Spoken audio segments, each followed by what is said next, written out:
Okay, here we go. Google Ads tutorial for beginners.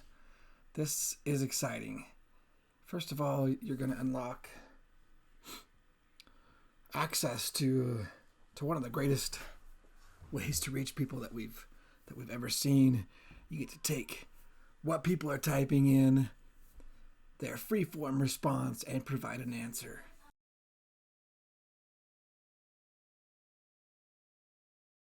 So first, you got to consider.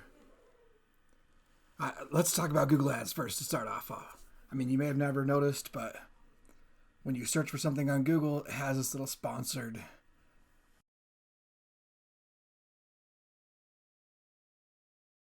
label that shows up.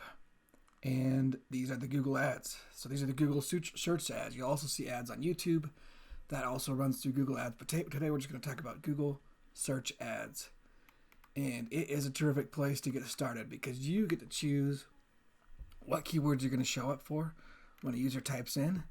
And you get to intercept them right at the point that they're interested. They're searching for an answer, and you get to provide that answer.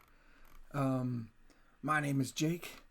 I've managed more than $20 million in Google Ads spend. It also used to be known as Google AdWords, so that's part of the shift. There's something that you gotta. So let's just look at it. So I typed in cheap affordable cars, and you can see right here there's some problems happening even just with these results. Cheap affordable cars.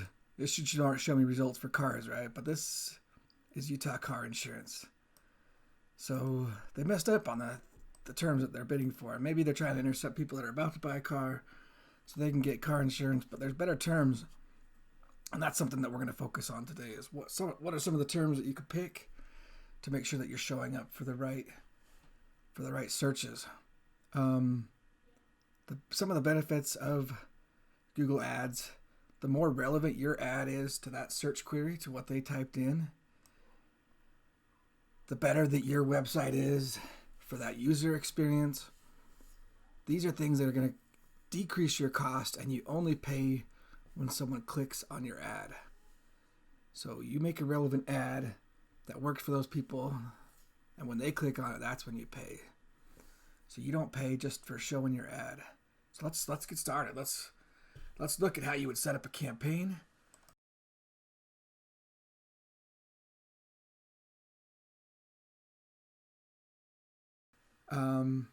And so I've got this here in a new tab. This is Google Ads, new campaign. And when you come in here, one of the things that you're going to learn with Google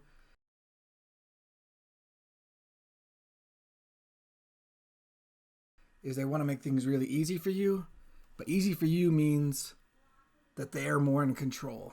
So as we set up Google Ads, we're going to constantly try to take back control, as much control as we can from Google, so that we're in control of what we're setting up and what we're doing. So we're going to come down here to the bottom, and we're going to click Switch to Expert Mode.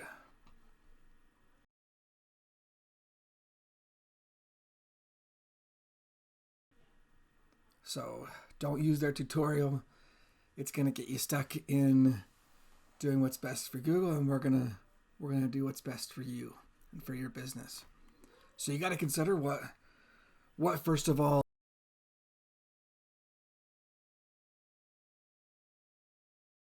does your business do? Are you looking for people for store visits? Are you a local business? Do you have a website? Are you looking for leads? Are you looking for sales? But again, we don't have to use their guidance. We can come right here, create an account without a campaign. And then this is where we would submit our business information. And you're just going to choose your time zone, your country, and your currency. These are all accurate for me. They know where I am, so we'll click submit. And we'll click explore your account. And there you go. We've started the process of setting up our own Google Ads account. So again, we have to decide what we're doing. So let's just look, for example, at some of these at some of these ads. So they're trying to sell cars. Here, this is car insurance. And as you look at these ads, you can see that there's a headline, there's some text here, and then there's some little highlighted links that are below, and even an address that happens below. And this one doesn't have an address, it's highlighting a deal. So let's pretend, for the example of this, that we are cars.com. And based on that search query, so we're just going to start and assume that that's what we have. We have cheap, affordable cars, and that's what we're going to try to show people. So this page doesn't really have a call to action. But the first thing I would want to do is, if I know that this is a great term, and we'll go through terms later, the kind of terms that we want to show up for. If I know that this is a great term, then I want this term to show up on the page that I go to, and if I can, I want to put it in the title of the page and in the URL of the page. So if I was setting up my own, I would say cars.com, and I'm going to have a page on that site that's called Cheap Affordable Cars, and it's going to say Cheap Affordable Cars in the title of that page. Okay, so I don't have that page on this site, but that's where I would start. I'm going to force Google's hand. I'm going to be as relevant as possible to the search queries that I know are great. So again, we're going to come down. You can see here, I just clicked create a campaign without a goals guidance. And in this video, we're going to focus on search. But you can see like the offering that Google provides. Video, you can run your ads on YouTube, shopping. I can show you what shopping ads look like. If you just click on that shopping tab, you'll see these are the different shopping listings again. But there's a wealth of ways to advertise with Google. So we're just going to focus on that search. So search is the search ads that show up there. So we'll click search. And we'll do website visits.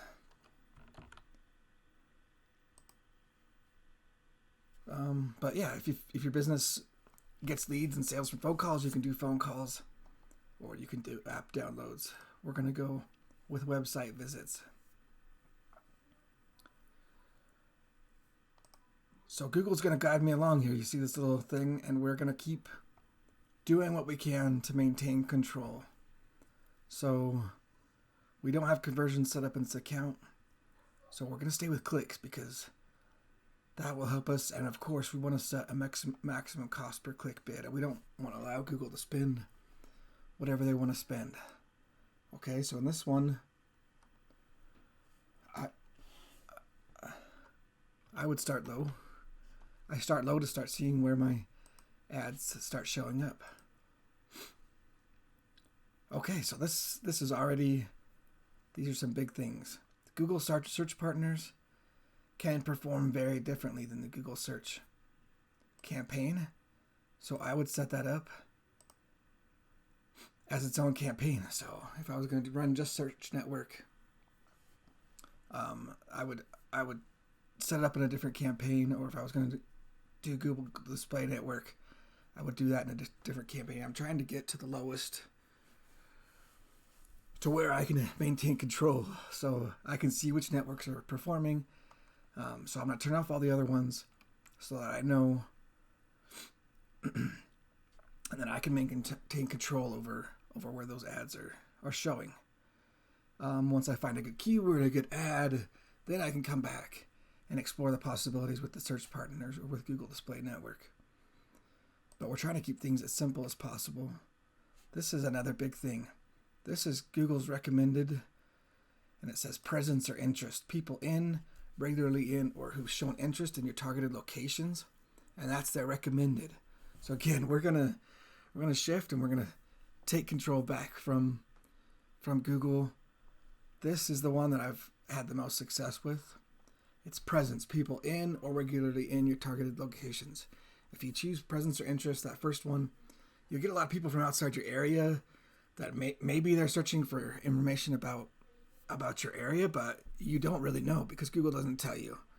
So if they're not going to tell me, then I'm gonna take that control back, and I'm gonna show it just to people that are in my targeted location, especially if I'm a local business. I wanted to show it in an area, and so let's use that now as an example. If I were a local business, and I am located in Heber City, Utah.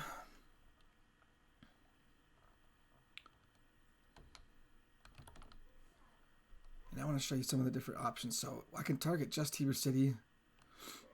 I can target the whole county. I can target just the zip code.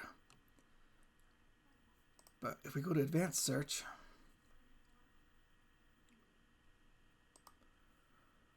we can even put in an address and do a radius around that address.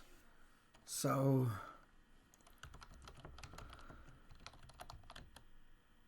I'm just gonna put in something for an example.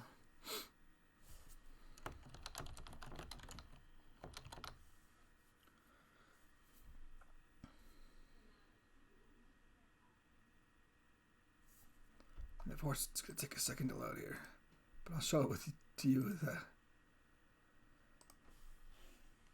with just a simpler input here.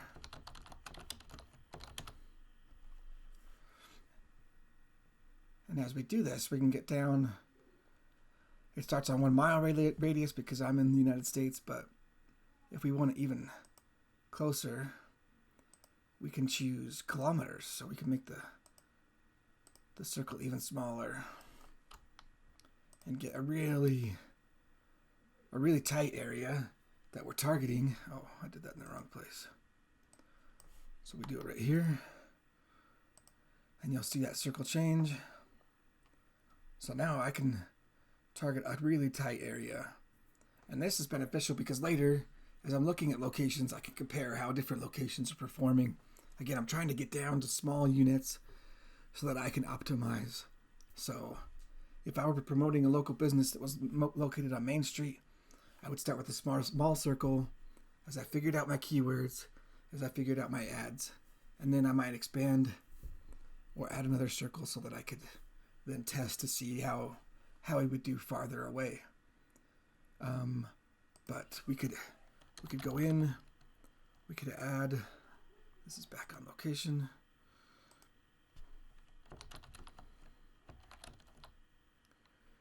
But now we could add the whole city. And now we have something to compare against. So I could compare the performance within that circle against the whole city. And I could add neighboring cities to see how they perform.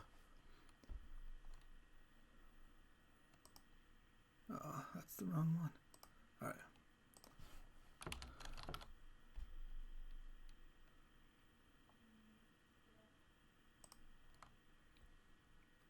Okay, so now I can target that city and see how it performs with the keyword that I'm going to set up, with the ad that I'm going to set up. Again, I'm trying to get to small units so that I can optimize and know what's actually working and have a comparable value. Okay, so my target would be English, but you can select languages, and especially if you're in an area where you know another language is spoken, you can target that as well. And then they have audience segments, but this is definitely a more advanced thing. You don't have to add anything here, but we can look at that another time.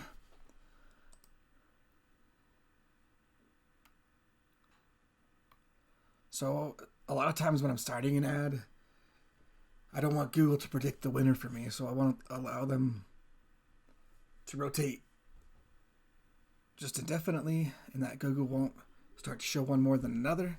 Once we figured out which one is good, we can go and switch to optimize or even pause the ones that are performing worse. You can set an ad schedule, so if your business is only open certain days of the week, or you only have someone that can answer the phone at certain times, then you're going to want to set an ad schedule. And you just can select the days and put in the times that you are open or available.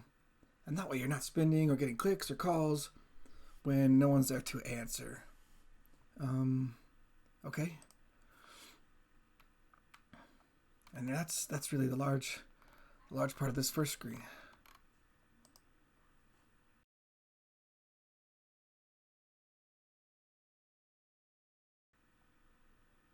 Okay, so now it's pulled that page in that I put, and you can see it suggesting a pretty wide variety of keywords based on that page that I put in. But our focus was on cheap, affordable cars. And I'm going to show you, this is called an exact term.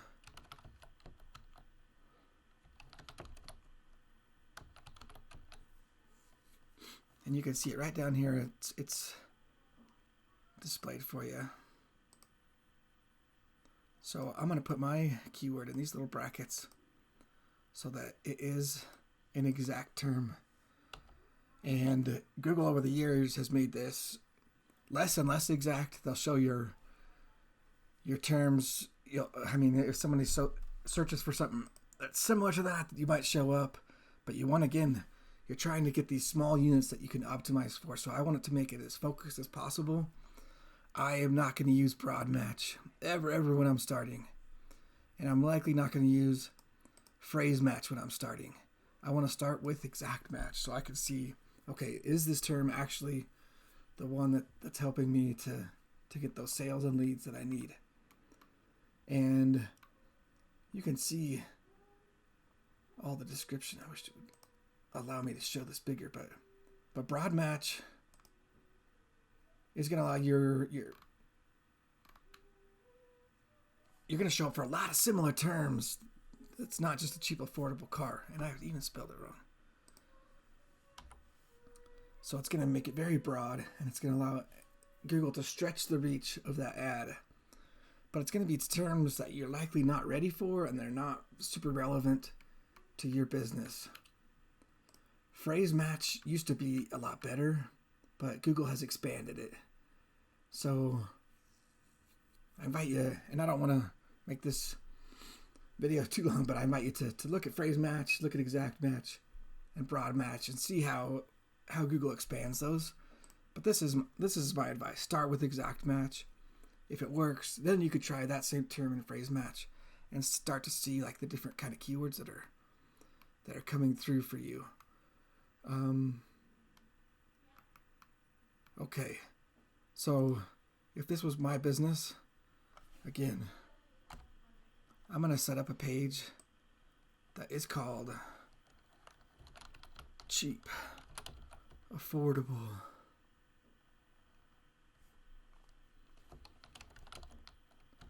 cars. That way it forces me to be relevant to what these people are searching for, and it'll let Google know. And if I can get it into my display path, I'm going to put it here as well. And all of this, I'm trying to increase the relevance of my ad to that search query, which is why I don't want Google to expand the different search queries that I can show up for. Because I'm trying to make it as targeted as possible. Okay, it's too long. What if we did it to 2?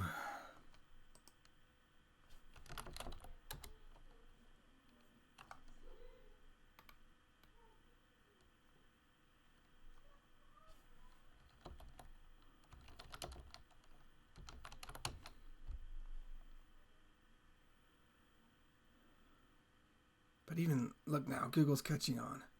I'm making this campaign around this term, and they're saying, yeah, let's include that in a headline. And that is good advice. So I would do the same. I'm going to include this term that I'm targeting because that's the keyword I'm bidding on in my ad title.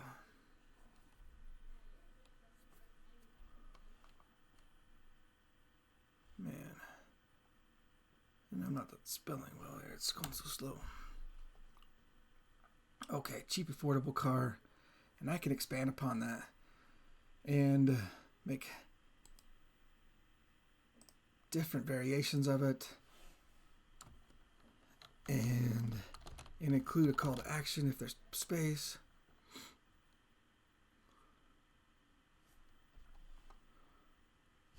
Too long.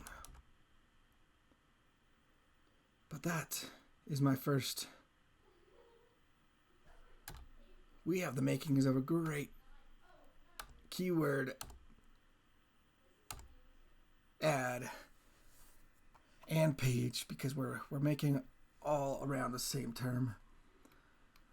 And so I would do several variations of this and add some other calls to action or things in these different headlines.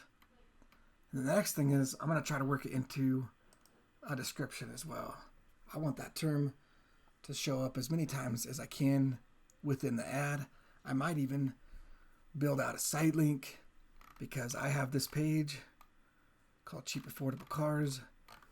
And if I have time, I'm going to build out a site link that also has that term. I hope you can see the pattern that's evolving here. We're trying to force that relevance onto Google and not allow them to expand what they're doing with our ad.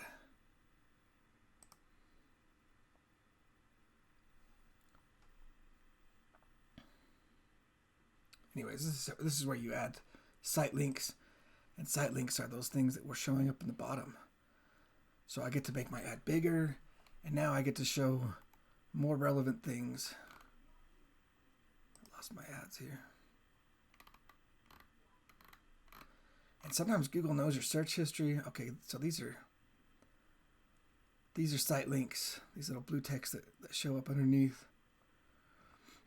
And this is the way to make a really robust ad is you have your title and your description, but everybody has that. Now you're going to add site links. If you're a local company, you're going to add your address. You're going to add the hours that you're open. You're going to add your phone number to try to really build out your ad and make it as big as possible. So now that you're getting a higher click-through rate so that Google will show your ad more. And that is all done in these asset types. So you can add callouts, you can add promotions, you can add a phone number. And this is how you win the game. You're forcing relevance with your keyword. You're putting that keyword into your ads. You have that keyword on your pages. And now you're building out site links. And you're building out all of these ad assets to make your ad as big as possible. So if you have a different URL that you use for mobile, and I do this sometimes when some web pages get really big and bloated. So I'll use a different mobile web page that will load quickly, and this is where you would put that. And this is really how you get started. If you follow my few little tips here in this first video, it will make your first campaign a lot more successful. It might not open huge, but you're going to learn. You're going to be able to learn from what is happening. You're going to say, okay, is this a good term? Should we build out more terms based on this term? Is this a good page? Because you're getting down to one. You're getting down to one keyword, and you're putting that keyword in the ad. You're putting it in your page. You're going to put it into your ad assets to try to force that relevance. And it's not only what Google wants, but it's going to make a great user experience for that person that clicks on your ad and then visits your page, because your page will be relevant to what they searched for. So this is our Google Ads tutorial for beginners. I'll make more videos to follow up on what we do. Thanks for watching. Click like, click subscribe, and check out our next video as we build upon this. This is the foundation, and it gets a lot better